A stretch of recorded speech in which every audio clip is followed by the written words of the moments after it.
முருங்கைக்காய் போட்டு புளிக்குழம்பு வைக்கிறதுக்கு நல்லா காரஞ்சாரமாக முருங்கைக்காய் ஒரு 4 முருங்கைக்காய் கட் பண்ணி வச்சுருக்கு, கீறி வச்சுருக்கு. 2 கத்திரிக்காய் கட் பண்ணணும், கருவேப்பிலை, ஒரு 5 பச்சை மிளகா, பொடி வெங்காயம் இது குழம்புல போடுறதுக்கு, இது மசாலா ரெடி பண்ணுறதுக்கு பொடி வெங்காயம், ஒரு பூண்டு, 2 தக்காளி கட் பண்ணி வச்சுருக்கு, ஒரு கரண்டி ஜீரகம். பாத்திரம் அடுப்பில் வச்சு இந்த மசாலா வதக்கி எடுக்கணும். மசாலா ரெடி பண்ணதுக்கு பாத்திரம் காஞ்சிட்டு கொஞ்சம் எண்ணெய் சேர்த்துருக்காங்க. எண்ணெய் காயட்டும்.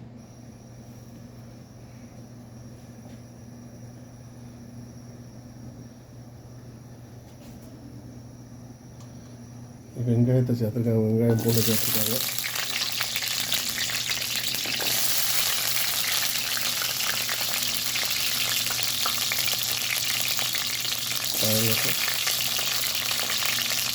இது கூட ஜீரகம், ஒரு கரண்டி ஜீரகமும் சேர்த்துருக்காங்க.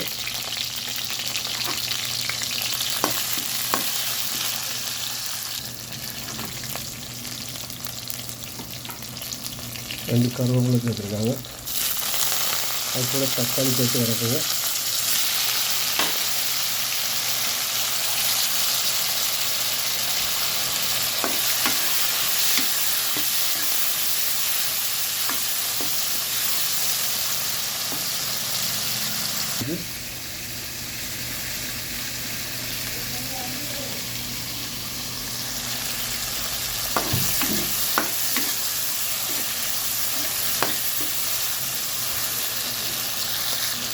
நல்லா காரசாரமாக வைக்கிறதுக்காண்டி முருங்கைக்காய் குழம்பு மசாலா ரெடி பண்ணுது. மிக்சியில் அரைக்கணும் நல்லா.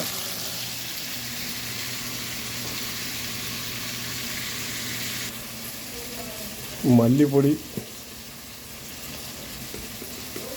ஒரு கரண்டி சேர்த்துருக்காங்க. குழம்பு புளி குழம்புக்குள்ள மசாலா, குழம்பு மசாலா ஒரு 1.5 கரண்டி சேர்த்துருக்காங்க.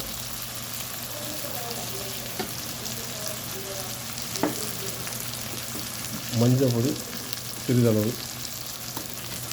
எல்லாம் வதக்கி பச்சை மணம் போட்டு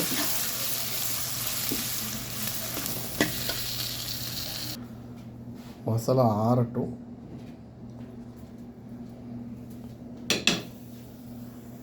பாத்திரத்தை கழுவி அடுப்பில் வச்சு எண்ணெயில் கொஞ்சம் முருங்கைக்காய் வேதம். பாத்திரம் காஞ்சிட்டு இப்போ எண்ணெய் சேர்த்துருக்காங்க தேவையான அளவு. எண்ணெய் காயட்டும். எண்ணெய் காஞ்சிட்டு கடுகு சேர்த்துருக்காங்க, கருவேப்பிலை சேர்த்துருக்காங்க, வெங்காயம் சேர்த்துருக்காங்க, வெங்காயம் கூட பச்சை மிளகா,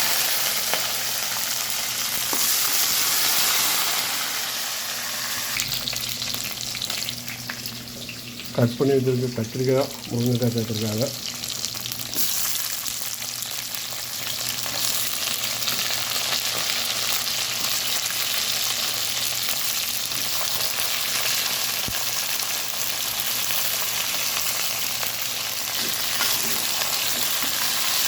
வதங்கிட்டு நல்லா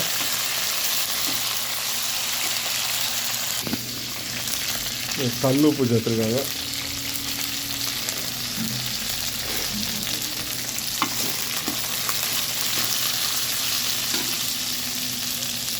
அது கூட 2 தக்காளி சேர்த்துருக்காங்க. 2 தக்காளியில் கொஞ்சம் மசாலா ஆறிட்டு மிக்சியில் போட்டு அரைச்சிடுவாங்க. இதை வேகட்டும். முருங்கைக்காய் நல்லா இதாகிட்டு மசாலையும் சேர்த்துருக்காங்க, அரைச்சி வச்சுருக்க மசாலையை.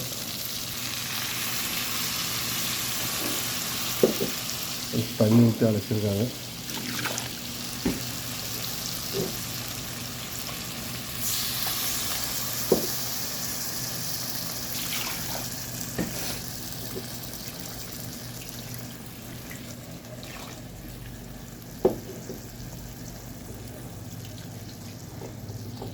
கரைச்சி வச்சுருக்க புளியும் சேர்த்துருக்காங்க.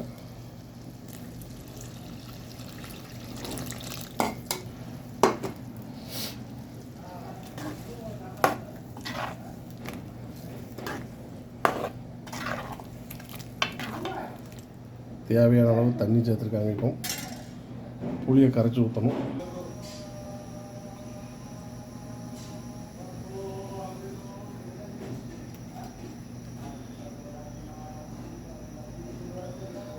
உப்பெல்லாம் கரெக்ட் பண்ணியிருக்காங்க. காரஞ்சாரமான புளி குழம்பு, முருங்கைக்காய் குழம்பு